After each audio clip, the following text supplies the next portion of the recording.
Badan Meteorologi, Klimatologi, dan Geofisika (BMKG) mendeteksi kemunculan siklon tropis IGG di wilayah Samudra Hindia. Siklon ini berkembang dari bibit siklon tropis 90S yang pertama kali teridentifikasi pada 29 Desember 2025 di Samudra Hindia Barat Daya Lampung. Saat ini, pusat siklon tropis IGG berada di Samudra Hindia Selatan Daerah Istimewa Yogyakarta. BMKG mengingatkan masyarakat untuk tetap waspada terhadap potensi dampak tidak langsung meski siklon diperkirakan menjauh dari Indonesia. Adapun tekanan udara minimum di pusat siklon tercatat sebesar 998 hpa.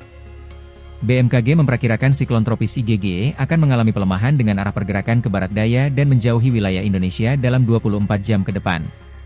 Meski demikian, potensi dampak tidak langsung masih perlu diantisipasi, terutama di wilayah pesisir dan perairan selatan Indonesia. BMKG menyebut, siklon tropis IGG masih berpotensi memicu peningkatan hujan dengan intensitas sedang hingga lebat yang dapat disertai angin kencang. Dampak ini diperkirakan terjadi di sejumlah wilayah pesisir selatan Pulau Jawa. Selain hujan, BMKG juga mengeluarkan peringatan gelombang tinggi akibat pengaruh siklon tropis IGG.